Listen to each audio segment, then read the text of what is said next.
4টা কাজ করলেই জান্নাত সোজা। 5 ওয়াক্ত নামাজ, মাহে রমজানের রোজা, নিজের শরীরের পর্দাকে কঠিনভাবে আবৃত করা, এরপরে হচ্ছে স্বামীর কথা মতো উঠা আর বসা, শেষ, জান্নাত সোজা। এখন আপনার বাসায় একজন মানুষ এসেছে, আপনার স্বামীর বন্ধু, আপনি যদি তাকে বলেন ভাই চা কি দিয়ে খাবেন, চিনি কম না বেশি, সে বলবে ভাবি চিনি একটু কম দিয়েন। এরপর চিনি আপনি দিয়ে চা দিলেন, কিছুক্ষণ পরে ভাই চাটা কেমন হয়েছে, এই চা কেমন হয়েছে, চিনি কম না বেশির ভিতর দিয়ে শয়তান ঢুকে গেছে ঘরে, ঠিক কিনা কথা ধরে বলেন। আপনাকে বলতে হবে আপনার ভাই নাই, পরে আসেন। আপনারা আমাকে মনে হয় বলবেন জয়নুল আবেদিন কাদের সেগুলো কি বলতেছে, এরকম খ্যাত তো জানতাম না, কিছু স্মার্ট মনে করতাম না। বেপরদার নামে স্মার্টনেস নয়, ঠিক কিনা কথা জোরে বলেন। আপনি ফজরের নামাজ পড়েছেন, জোহর পর্যন্ত আপনাকে শয়তান ডিস্টার্ব করতে পারবে না। জোহর পড়েছেন, আসর পর্যন্ত আপনাকে ওই নামাজ প্রোটোকল দিয়ে রাখবে। আসর পড়েছেন, মাগরিব পর্যন্ত সেফ থাকবেন। মাগরিব পড়েছেন, এশা পর্যন্ত সেফ থাকবেন। এশা পড়েছেন, ফজর পর্যন্ত সেফ থাকবেন। শয়তান বারবার ঢুকতে চায়, ঢুকতে চায়, ঢুকতে চায়, কিন্তু অ্যাক্সেস পায় না। দরজা অফ, দরজা অফ, দরজা অফ।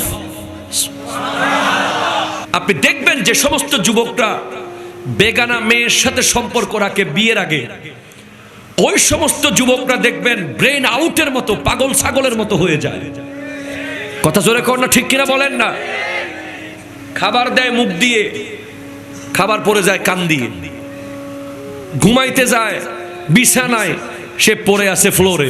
তার জীবনটা একটা বিশৃঙ্খল হয়ে যাবে যখন সে হাওয়ার দাওয়াত কবুল করবে। তার মাইন্ড সেট আপ হয়ে যাবে অত্যন্ত ভয়াবহ। সে অত্যন্ত মারাত্মক লেভেলের একটা হতাশার মধ্যে জীবন যাপন করবে। ওই বেগানা মেয়ে শয়তানের রশি হয়ে 24 ঘন্টা ওই যুবককে ডিস্টার্ব করবে। না তার লেখাপড়া হচ্ছে, না তার ব্যবসা হচ্ছে, না তার চাকরি হচ্ছে, না তার এডুকেশন, না তার ইনকাম, আর চেহারার নূর তো চলে গেছে অনেক আগেই, ঠিক কিনা কথা বলে। আর সে যদি মোটরসাইকেলওয়ালা হয় তাহলে তো একেবারে শেষ। আছে না নাই?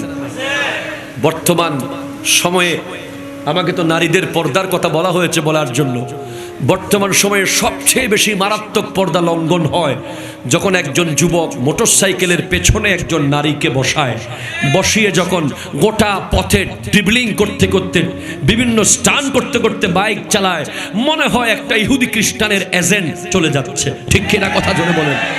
সেজন্য আমি স্পষ্ট করে বলেছি, কিছুদিন আগেও বলেছি এক প্রোগ্রামে, যে মোটর বাইকে কোনো নারীকে বসাবেন না।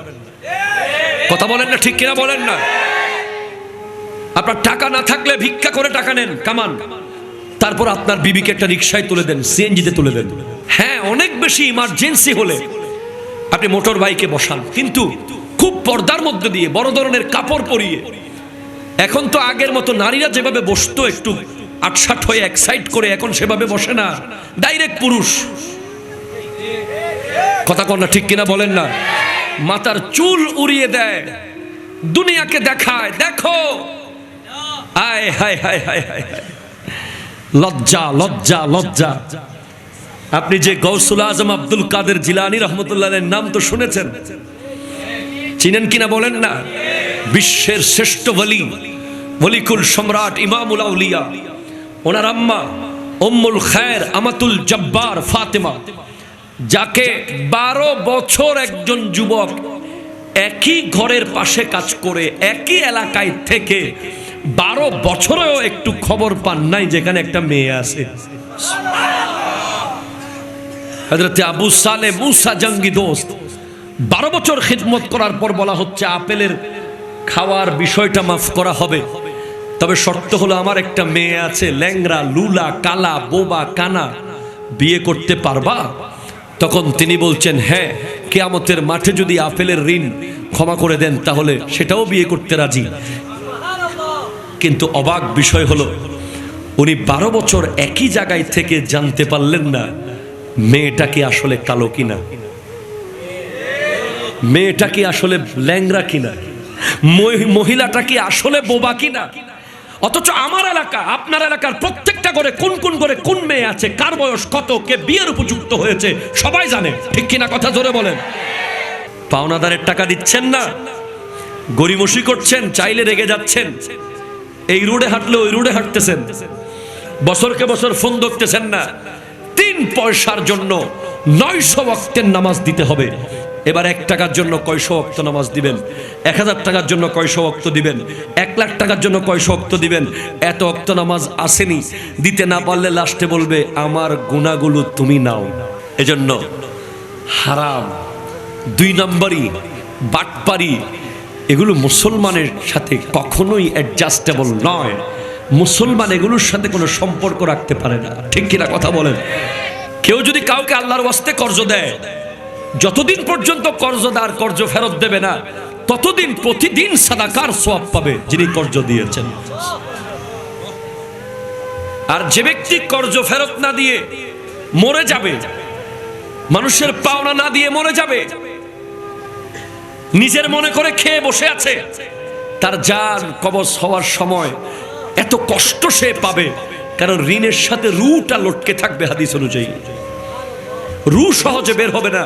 নবীজির হাদিসে আছে রু ঋণের সাথে লটকে থাকবে, অনেক কষ্ট হবে রু বের করতে, রু কোনোভাবে যাবে না, রু আটকে থাকবে। মানুষের পাওনা না দিলে, মানুষের উপর জুলুম করলে। আমরা তো আলহামদুলিল্লাহ নিশ্চিত মনে দোকান থেকে বাজার করি, নেন যা লাগে আপনি টাকা নেন, অসুবিধা নাই, আপনার সাথে দেখা কালকে হচ্ছে। কথা কোন ঠিক কিনা বলেন না? কারো কাছে টাকা পাইলে নিশ্চিত থাকি, একেবারে ঘুমাই শান্তিতে।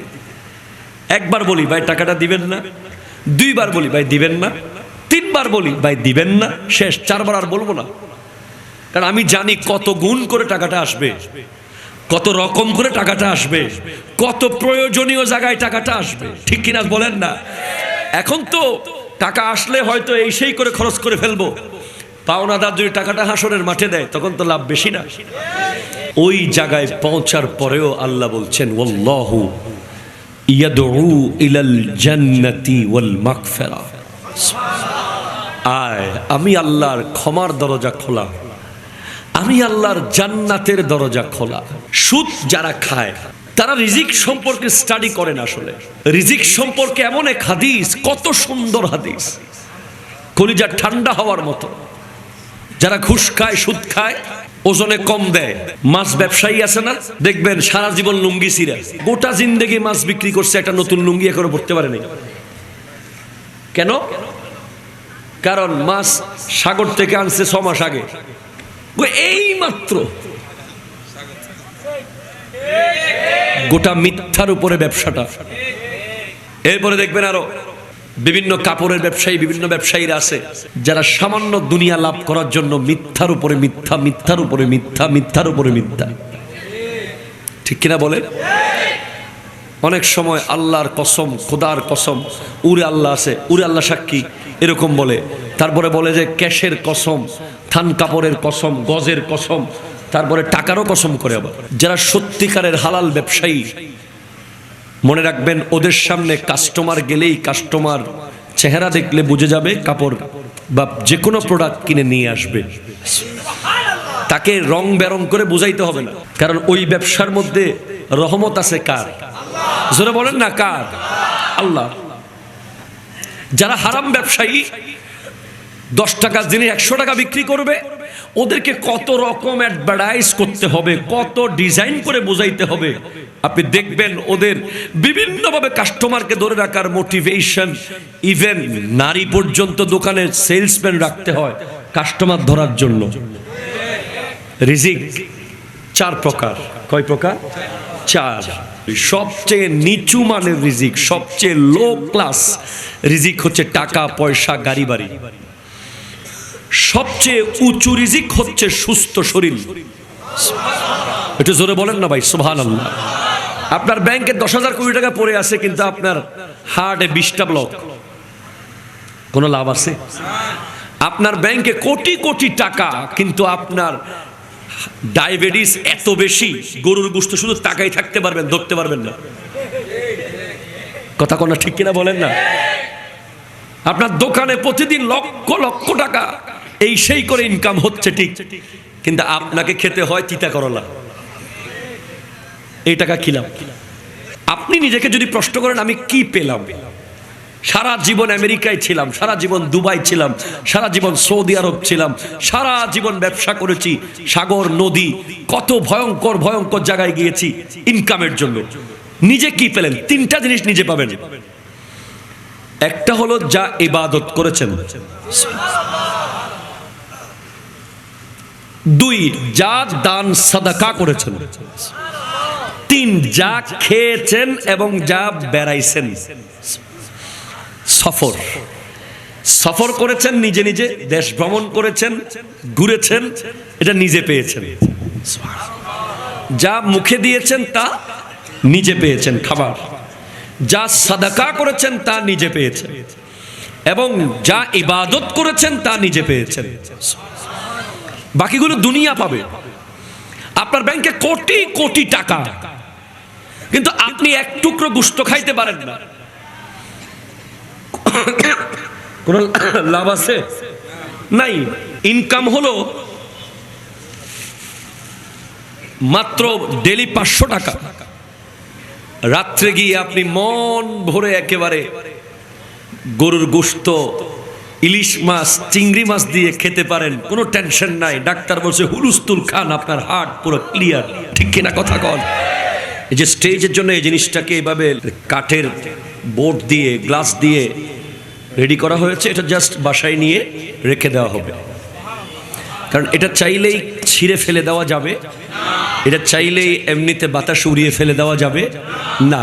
এই হ্যান্ডবিল আমরা সুন্নিয়তের বা আহলে সুন্নাত ওয়াল জামাতের যে মাহফিলগুলো হয়, বা সারা বাংলাদেশে যে কোনো ঘরানার তাফসির মাহফিল বলেন, প্রত্যেকটা মাহফিলের আমার মনে হয় এক জায়গায় গিয়ে আমরা আটকে যাব, সেটা হচ্ছে এই হ্যান্ডবিলের জায়গায়।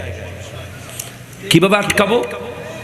এখানে লেখা আছে বিসমিল্লাহির রহমানির, এখানে লেখা আছে, এখানে মদিনাতুল মুনাওয়ারার গুম্বদে হাজরার ছবি আছে, এখানে মক্কাতুল মুকাররমার কাবাতুল্লাহ ছবি আছে, এরপরে এখানে অসংখ্য জায়গায় বিভিন্নভাবে রাসূলে পাকের দরুদের কথা লেখা আছে। এই জিনিসটা আমরা যখন মসজিদে দেই, বাচ্চারা, যুবকরা ফেলে চলে যায়, জাস্ট নিয়ে ফেলে দেয়, লজ্জার কারণে নিয়ে ফেলে। এরপরে মাহফিল শেষে আমরা যখন প্রচন্ড ব্যস্ত হয়ে যাব, mic, light, sound box, stage, biryani, তখন এই জিনিসটার খবর আর থাকে।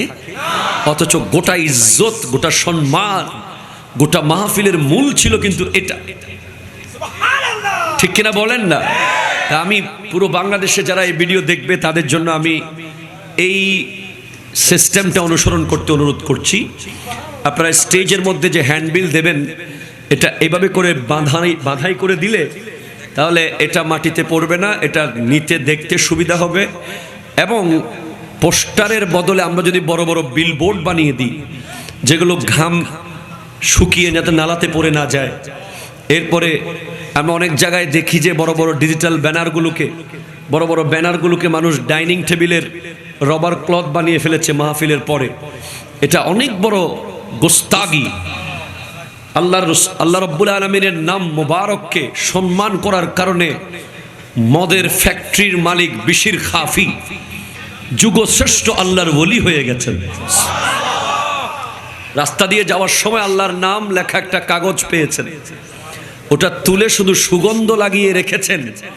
গভীর রাতে একজন আল্লাহর ওলি এসে বলে, এ বিশির, তোমাকে আল্লাহ সালাম দিয়েছে।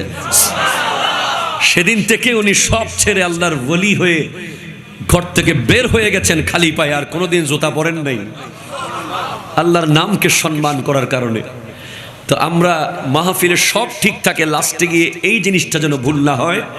আল্লাহ পাক আমাদেরকে এগুলো অনুসরণ করার তৌফিক দান করুক। এখন কি হয়েছে দেখেন, সুদ যারা খায় তাদের লাইফের হিস্ট্রি আপনি চেক করেন, তারা কোনো না কোনো জায়গায় একদিন রাস্তা থেকে পড়ে গিয়েছিল, সঠিক ট্র্যাক থেকে। হয়তো কোনো অলির সোহবতে তারা ছিল, অলি আল্লাহর দেওয়া তাসবিহ ঠিকমতো পালন করে নাই। হয়তো তারা লাগাতার অনেকদিন নামাজ তরক করেছে, যারা সুদ খায়। কিন্তু আশ্চর্যের বিষয়, ইদানিং কালে দেখি বড় বড় মসজিদের সভাপতিও সুদী।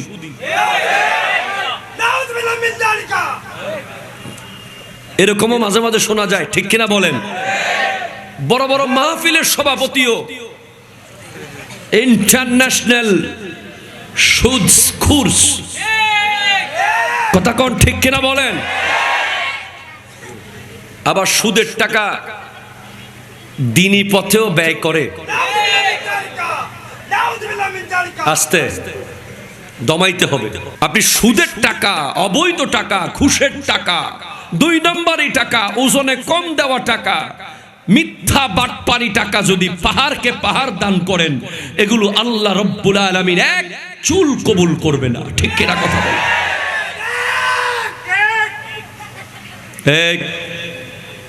হাসা যাবে না, কারণ আল্লাহ রাব্বুল আলামিনের বিধান। নবীজি ইরশাদ করছেন, তালাবু কাসবিল হালালি ফরিদাতুম বাদাল ফরিদা। হালাল রুজি ইনকাম করা ফরজ সমূহের পরের ফরজ। নামাজ যেভাবে ফরজ, রোজা যেভাবে ফরজ, হজ যেভাবে ফরজ, যাকাত যেভাবে ফরজ, একজন ইমানদারের জন্য হালাল রুজি ইনকাম করা ফরজ। আপনি ফজরের নামাজ পড়েছেন, জোহর পর্যন্ত আপনাকে শয়তান ডিস্টার্ব করতে পারবে না। জোহর পড়েছেন, আসর পর্যন্ত আপনাকে ওই নামাজ প্রোটোকল দিয়ে রাখবে। আসর পড়েছেন, মাগরিব পর্যন্ত সেফ থাকবেন। মাগরিব পড়েছেন, এশা পর্যন্ত সেফ থাকবেন। এশা পড়েছেন, ফজর পর্যন্ত সেফ থাকবেন। শয়তান বারবার ঢুকতে চায়, ঢুকতে চায়, ঢুকতে চায়, কিন্তু অ্যাক্সেস পায় না। দরজা অফ, দরজা অফ, দরজা অফ। যেদিন আপনি নামাজ ছেড়েছিলেন প্রথম, অ্যাক্সেস নিয়েছে শয়তান। ঠিক কিনা বলেন না? নেওয়ার পরে শয়তানের এখন খাবারের দরকার। সে তো আর উপোস থাকবে না, সে খাবার খাবে। সে আপনার সাথে সাথে চলে, আপনার মাধ্যমে সে খাবার সাপ্লাই নেয় আর খায়। সে ক্ষুধা লাগলে নফসকে টাচ করে। কাকে? নফস। নফস তাকে খাবার সাপ্লাই দেয়। নফসের খাবার কি? নফসের খাবার আমাদের যুব সমাজ এখন পারফেক্টলি একেবারে নফসের খাবার টিকটক। কথা জোরে বলেন, ঠিক কিনা? নফসের খাবার free fire, PUBG, royal Enfield. ঠিক কিনা? জোরে বলেন। নফসের খাবার হলো বার্সেলোনা, নফসের খাবার রিয়াল মাদ্রিদ, নফসের খাবার লিওনেল মেসি, নফসের খাবার নেইমার, নফসের খাবার হলো মতো চুলের কাটিং হলো নফসের খাবার। ঠিক আরো জোরে কথা বলো, ঠিক কিনা কথা বলো? নফসের খাবার হচ্ছে ছেঁড়া ফাটা জিন্সের প্যান্ট পরা। নফসের খাবার হচ্ছে 3/4 প্যান্ট পরে পরে হাঁটা। নফসের খাবার হচ্ছে ব্যঞ্জন একটার পর একটা খেয়ে খেয়ে রাস্তায় নিজেকে বিদেশ প্রবাসী প্রমাণ করার ব্যর্থ চেষ্টা করা। নফসের খাবার এগুলো। আজকে নফসকে কত মোটা করলে, সৌদি আরবের রিয়াদ, যেখানে শয়তানের শিং উঠার কথা হাদিসের মধ্যে আছে, ওই রিয়াদে কাবা ঘরের ছবি এরকম ডিজিটাল স্ক্রিনের মধ্যে দিয়ে সেখানে বেহায়া নারীদেরকে নিয়ে নাচানো হচ্ছে।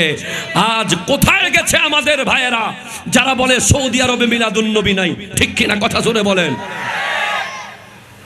আজকে কোথায় প্রতিবাদ?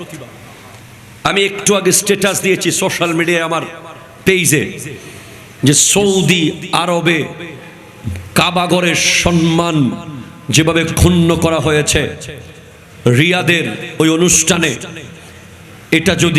এটার ব্যাপারে যদি বিশ্ব মুসলিম কথা না বলে, এটার ব্যাপারে যদি মুসলিম বিশ্ব ঐক্যবদ্ধ হয়ে আওয়াজ না তুলে, এবং আমার বাংলাদেশের ধর্ম উপদেষ্টা থেকে শুরু করে ধর্মীয় দায়িত্বে যারা আছেন রাষ্ট্রের, আমরা তাদেরকে আহ্বান করছি অতি সত্বর বিশ্বের প্রত্যেকটা মুসলিম নেতৃবৃন্দের সাথে যোগাযোগের মাধ্যমে কাবা ঘরের ঐতিহ্য রক্ষায়, কাবা ঘরের সম্মান রক্ষায় যদি পদক্ষেপ নেওয়া না হয় এমন আযাব আসবে।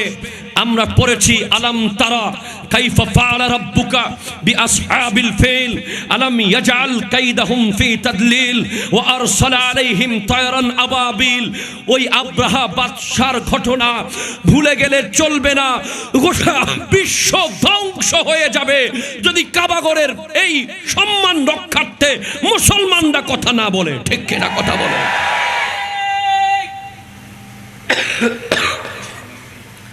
কাবা হলো আমাদের কলিজার টুকরা, কাবা আমাদের ইমোশন, কাবা আমাদের ঈমান।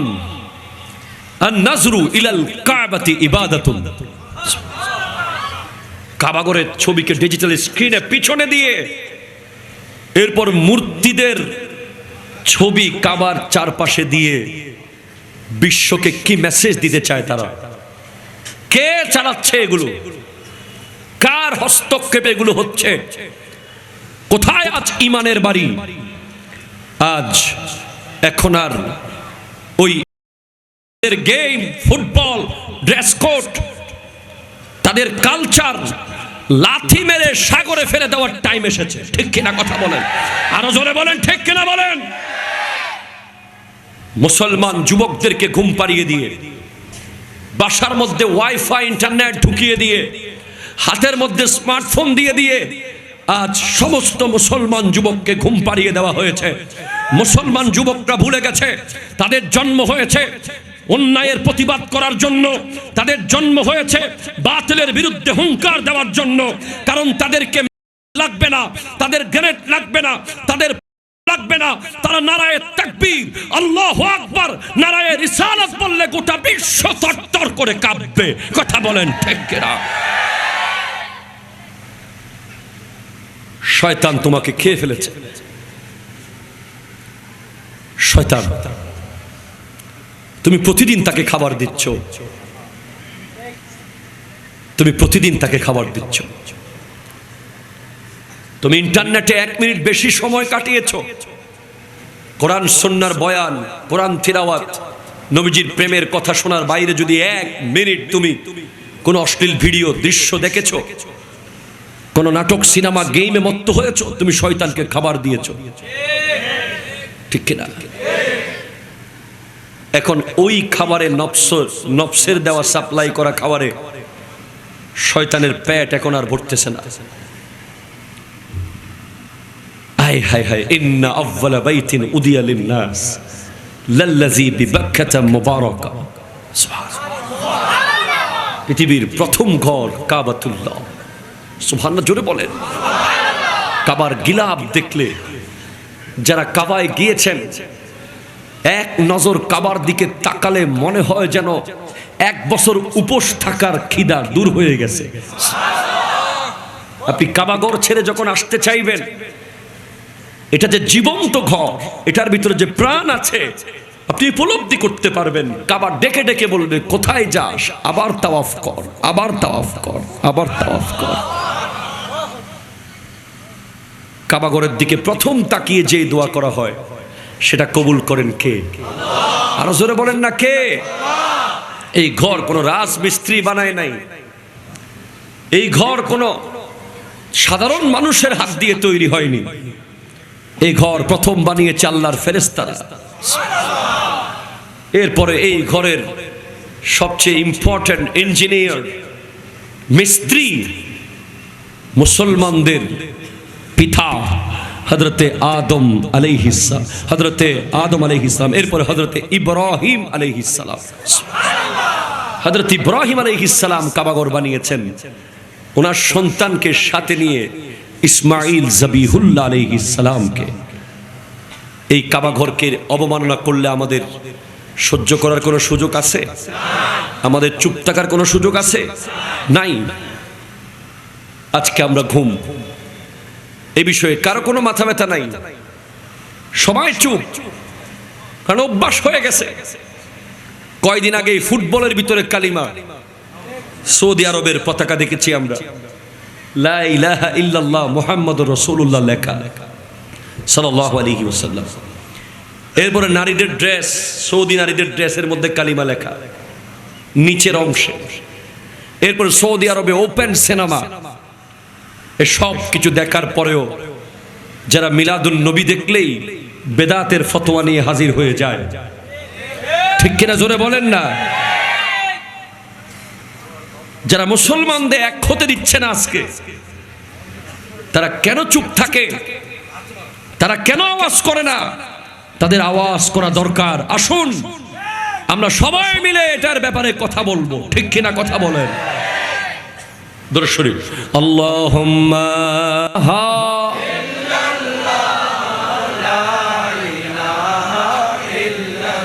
একটু জোরে বলেন না সুবহানাল্লাহ।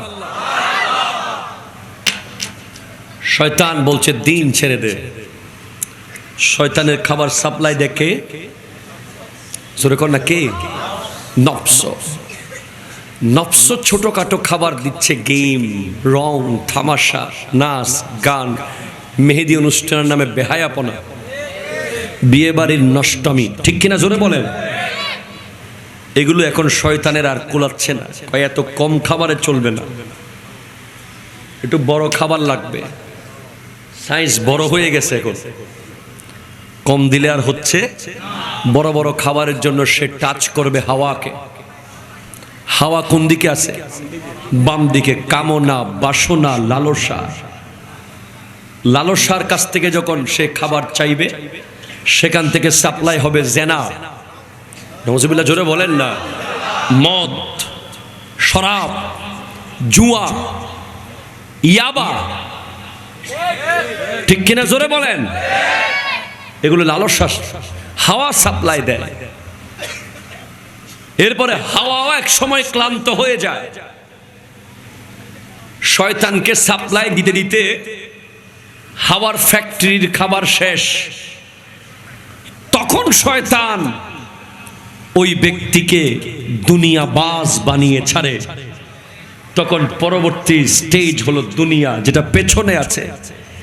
দুনিয়াকে যখন টাচ করা হয়, দুনিয়া এবার বলে বহুদিন তোকে পাই নাই, তুই অমুক পীরের মুরিদ, পীর সাহেব হুজুরের কথা মতো 5 ওয়াক্ত নামাজ পড়ছস, তুই সারাদিন জিকির করতি, তুই অমুক হুজুরের ওয়াজ শুনে দাড়ি রেখে দিয়েছস, তুই অমুক হুজুরের ওয়াজ শুনে হালাল খাওয়া শুরু করেছস, আয় তোকে এবার পাইছি।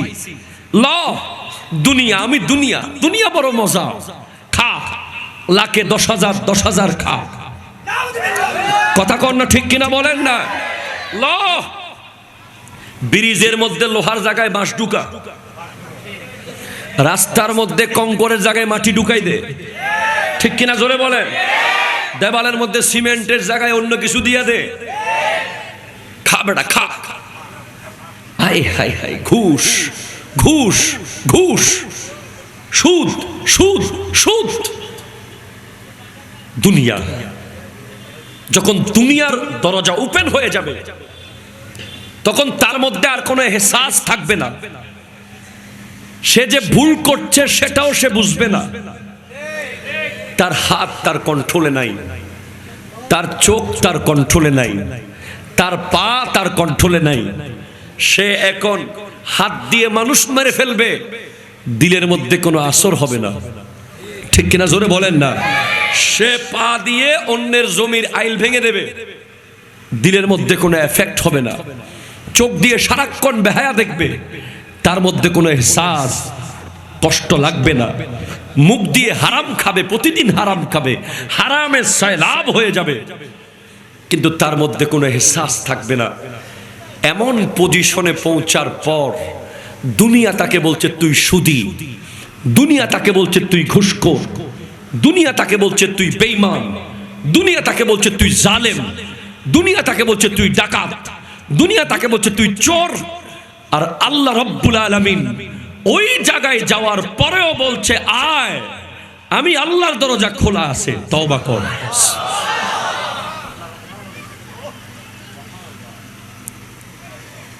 কোত্থেকে কোথায় কোথায় চেইন গেছে। ওই জায়গায় পৌঁছার পরেও আল্লাহ বলছেন ওয়াল্লাহু ইয়াদউ ইলাল জান্নাতি ওয়াল মাগফিরা। আয়, আমি আল্লাহর ক্ষমার দরজা খোলা, আমি আল্লাহর জান্নাতের দরজা খোলা। সুদ যারা খায় তারা রিজিক সম্পর্কে স্টাডি করেন। আসলে রিজিক সম্পর্কে এমন এক হাদিস, কত সুন্দর হাদিস, কলিজা ঠান্ডা হওয়ার মতো।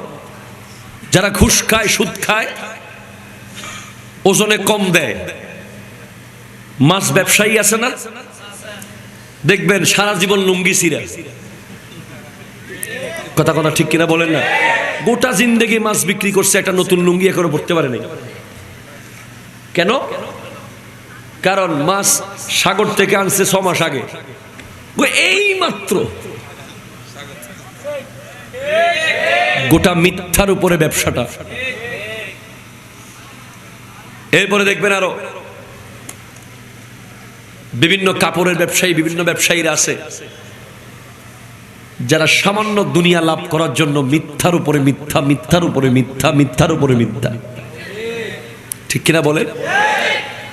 অনেক সময় আল্লাহর কসম, খোদার কসম, উরে আল্লাহ আছে, উরে আল্লাহ সাক্ষী, এরকম বলে। তারপরে বলে যে ক্যাশের কসম, থান কাপড়ের কসম, গজের কসম, তারপরে টাকারও কসম করে। আবার টিয়া সুই হইতি, টিয়াং কি আর কিনে বাজি এত অনতুন এই দুগুণ লাভ গজ্জুমদের। যারা সত্যিকারের হালাল ব্যবসায়ী, মনে রাখবেন ওদের সামনে কাস্টমার গেলেই, কাস্টমার চেহারা দেখলে বুঝে যাবে কাপড় বা যে কোনো প্রোডাক্ট কিনে নিয়ে আসবে। তাকে রং বেরং করে বুঝাইতে হবে না, কারণ ওই ব্যবসার মধ্যে রহমত আছে কার? জোরে বলেন না, কার? আল্লাহ।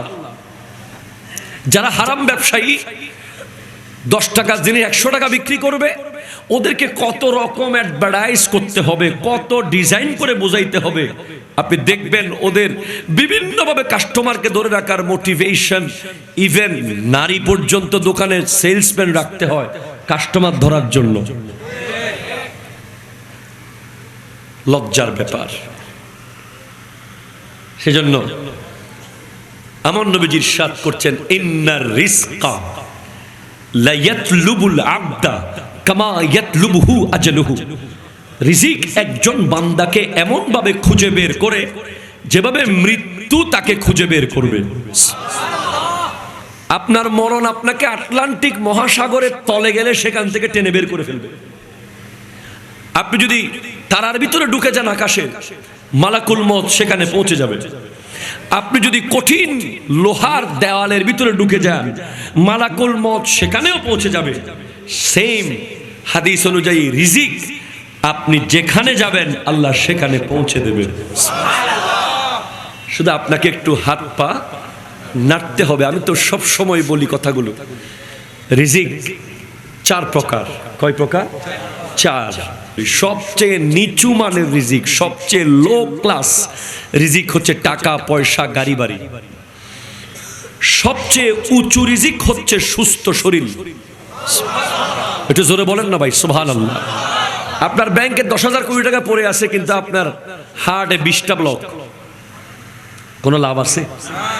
আপনার ব্যাংকে কোটি কোটি টাকা, কিন্তু আপনার ডায়াবেটিস এত বেশি, গরুর গোশত শুধু টাকাই থাকতে পারবেন, ধরতে পারবেন না।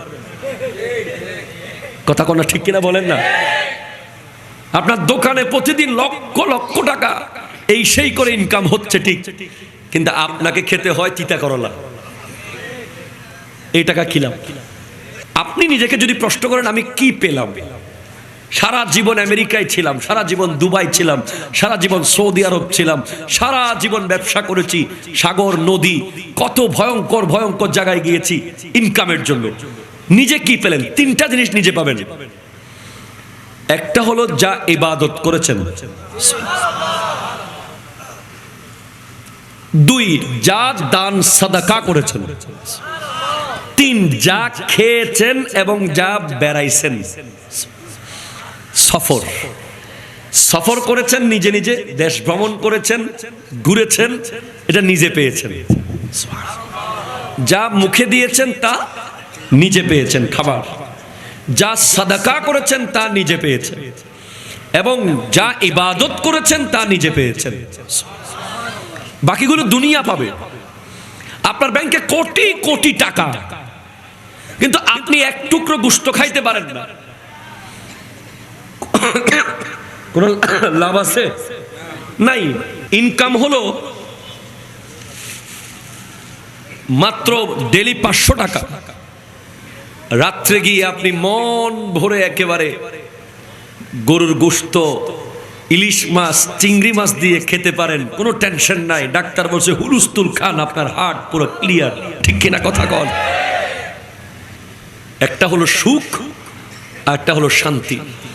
টাকা সুখ, গাড়ি সুখ, বাড়ি সুখ, বিল্ডিং সুখ, এসি সুখ, গিজার সুখ, শোয়ার সাথে সাথে ঘুম আসা শান্তি। শোয়ার সাথে সাথে ঘুম আসা কি শান্তি। এখন শোয়ার আগে আপনাকে বসতে হয়েছে, আগে এত বড় ওষুধের বাক্স লইয়ে, সেখান থেকে লেখা আছে এদিকে ঘুমের ওষুধ। একটা দিয়ে এখন আর হচ্ছে না, 2টা লাগতেছে। কোনো লাভ আছে? লাভ নাই। তাহলে প্রথম সর্বোচ্চ সর্বনিম্ন রিজিক হচ্ছে টাকা পয়সা, গাড়ি বাড়ি, আর সর্বোচ্চ রিজিক হলো সুস্থ শরীর। আপনার শরীরটা সুস্থ আছে মানে আল্লাহর জমিনের সর্বোচ্চ রিজিকটা আপনার কাছে আছে। এরপরে সর্ব উত্তম রিজিক হচ্ছে নেককার বিবি, নেককার সন্তান। যার বিবি নেককার, যার সন্তান নেককার, স্বামীর জন্য এই 2টা উত্তম রিজিক। আর স্ত্রীর জন্য যার স্বামী নেককার, সন্তান নেককার। এরপরে পরিপূর্ণ রিজিক, যে রিজিকের মধ্যে কোনো কমতি নাই, একেবারে পরিপূর্ণ রিজিক হচ্ছে আল্লাহর সন্তুষ্টি। যার উপর আল্লাহ সন্তুষ্ট, তার কাছে আল্লাহর জগতের পরিপূর্ণ রিজিক আছে। এখন আপনি কি সবচেয়ে পরিপূর্ণটার পিছে ঘুরবেন না সবচেয়ে নিচেটার পিছে ঘুরবেন? আপনি যদি পরিপূর্ণটা কামাইতে চান, অটোমেটিক্যালি আল্লাহ সন্তুষ্ট হয়ে গেছে, মানে বিবি নেককার, সন্তান নেককার, শরীর সুস্থ, টাকা পয়সা বরকত কম হবে না। ঠিক কিনা জোরে বলেন তো? আল্লাহ বুঝার তৌফিক দান করুক, আমিন জোরে বলেন। খবরদার, আজকের মাহফিল থেকে শপথ করেন, 1 পয়সা হারাম খাবেন না। শপথ করেন। কেন? প্রতিটা পয়সার জন্য একটা সাপ তৈরি হবে, প্রত্যেকটা পয়সার জন্য একটা বিচ্ছু তৈরি হবে। রিসেন্টলি আমি একটা বক্তব্য শুনেছি, আল্লামা সৈয়দ আহমদ শাহ সাহেব কিবলা মাদ্দাজিল্লুহুল আলী, যিনি হুজুর তাহের শাহ সাহেব কিবলার শাহজাদা, আল্লামা সৈয়দ আহমদ শাহ সাহেব কিবলা মুদ্দাজিল্লুহুল আলী, উনি একটা গবেষণা থেকে বলেছেন যে মাত্র 3 পয়সা। কয় পয়সা? আমাদের 1 টাকা হইতে কয় পয়সা লাগে? 100 পয়সায় মাত্র 1 টাকা হয়। 3 পয়সা যদি কেউ অবৈধভাবে ইনকাম করে, বা কেউ 3 পয়সা যদি কারো হক মেরে দেয়, কয় পয়সা?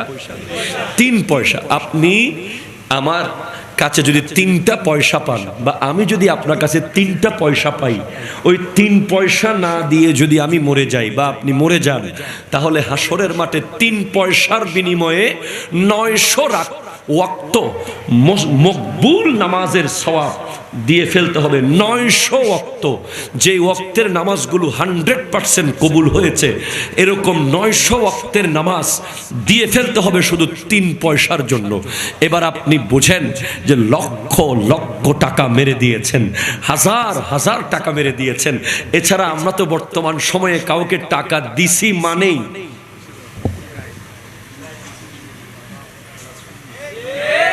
কথা কোন না, ঠিক কিনা বলেন না? সম্পর্ক যদি শেষ করতে চান টাকা দেন, অথচ হওয়ার দরকার ছিল কর্জে হাসানা। কেউ যদি কাউকে আল্লাহর ওয়াস্তে কর্জ দেয়, যতদিন পর্যন্ত কর্জদার কর্জ ফেরত দেবে না, ততদিন প্রতিদিন সাদাকার সওয়াব পাবে যিনি কর্জ দিয়েছেন। আর যে ব্যক্তি কর্জ ফেরত না দিয়ে মরে যাবে, মানুষের পাওনা না দিয়ে মরে যাবে, নিজের মনে করে খেয়ে বসে আছে, তার জান কবজ হওয়ার সময় এত কষ্ট সে পাবে, কারণ ঋণের সাথে রুটা লটকে থাকবে। হাদিস অনুযায়ী রু সহজে বের হবে না। নবীজির হাদিসে আছে রু ঋণের সাথে লটকে থাকবে, অনেক কষ্ট হবে রু বের করতে। রু কোনোভাবে যাবে না, রু আটকে থাকবে মানুষের পাওনা না দিলে, মানুষের উপর জুলুম করলে। আমরা তো আলহামদুলিল্লাহ নিশ্চিত মনে দোকান থেকে বাজার করি, নেন যা লাগে আপনি টাকা নেন, অসুবিধা নাই, আপনার সাথে দেখা কালকে হচ্ছে।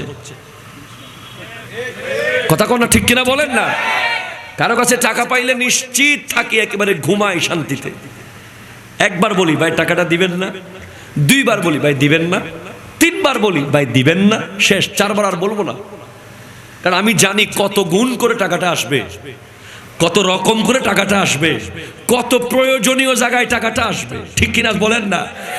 এখন তো টাকা আসলে হয়তো এই সেই করে খরচ করে ফেলবো, পাওনাদার যদি টাকাটা হাসরের মাঠে দেয় তখন তো লাভ বেশি না?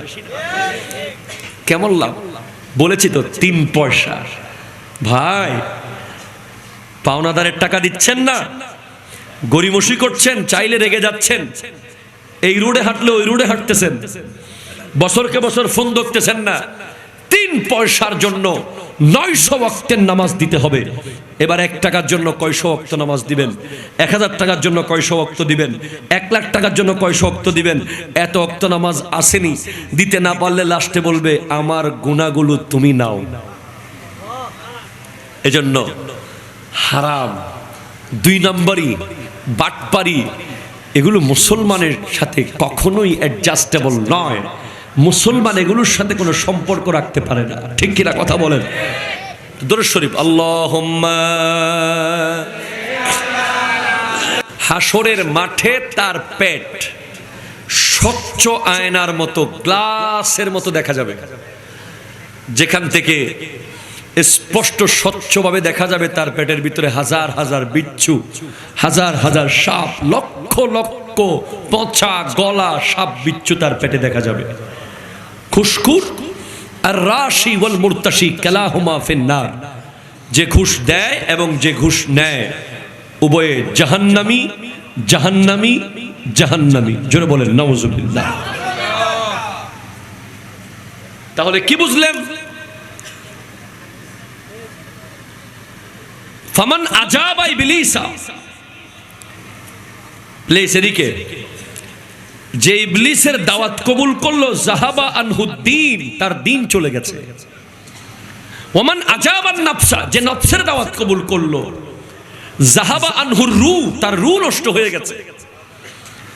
ওমান আজাবাল হাওয়া জাহাবা আনহুল আকল, যে কামনা বাসনা লালসার দাওয়াত কবুল করলো, তার ব্রেইন নষ্ট হয়ে গেছে, ব্রেইন। আপনি দেখবেন যে সমস্ত যুবকরা বেগানা মেয়ের সাথে সম্পর্ক রাখে বিয়ের আগে, ওই সমস্ত যুবকরা দেখবেন ব্রেইন আউটের মতো, পাগল ছাগলের মতো হয়ে যায়। কথা জোরে কর না, ঠিক কিনা বলেন না? খাবার দেয় মুখ দিয়ে, খাবার পড়ে যায় কান দিয়ে, ঘুমাইতে যায় বিছানায়, সে পড়ে আছে ফ্লোরে। তার জীবনটা একটা বিশৃঙ্খল হয়ে যাবে যখন সে হাওয়ার দাওয়াত কবুল করবে। তার মাইন্ড সেট আপ হয়ে যাবে অত্যন্ত ভয়াবহ, সে অত্যন্ত মারাত্মক লেভেলের একটা হতাশার মধ্যে জীবন যাপন করবে। ওই বেগানা মেয়ে শয়তানের রশি হয়ে 24 ঘন্টা ওই যুবককে ডিস্টার্ব করবে। না তার লেখাপড়া হচ্ছে, না তার ব্যবসা হচ্ছে, না তার চাকরি হচ্ছে, না তার এডুকেশন, না তার ইনকাম, আর চেহারার নূর তো চলে গেছে অনেক আগেই। ঠিক কিনা কথা বলেন? আর সে যদি মোটরসাইকেলওয়ালা হয় তাহলে তো একেবারে শেষ। আছে না নাই? বর্তমান সময়ে, আমাকে তো নারীদের পর্দার কথা বলা হয়েছে বলার জন্য, বর্তমান সময়ে সবচেয়ে বেশি মারাত্মক পর্দা লঙ্ঘন হয় যখন একজন যুবক মোটরসাইকেলের পেছনে একজন নারীকে বসায়, বসিয়ে যখন গোটা পথে ড্রিবলিং করতে করতে, বিভিন্ন স্টান করতে করতে বাইক চালায়, মনে হয় একটা ইহুদি খ্রিস্টানের এজেন্ট চলে যাচ্ছে। ঠিক কিনা কথা জোরে বলেন? সেজন্য আমি স্পষ্ট করে বলেছি, কিছুদিন আগেও বলেছি এক প্রোগ্রামে, যে মোটর বাইকে কোনো নারীকে বসাবেন না। কথা বলেন না, ঠিক কিনা বলেন না? আপনার টাকা না থাকলে ভিক্ষা করে টাকা নেন, কামান, তারপর আপনার বিবিকে একটা রিকশায় তুলে দেন, সিএনজিতে তুলে দেন। হ্যাঁ, অনেক বেশি ইমার্জেন্সি হলে আপনি মোটর বাইকে বসান, কিন্তু খুব পর্দার মধ্যে দিয়ে, বড় ধরনের কাপড় পরিয়ে। এখন তো আগের মতো নারীরা যেভাবে বসতো একটু আটসাট হয়ে এক্সাইট করে, এখন সেভাবে বসে না, ডাইরেক্ট পুরুষ। কথা কন না, ঠিক কিনা বলেন না? মাথার চুল উড়িয়ে দেয়, দুনিয়াকে দেখায়, দেখো।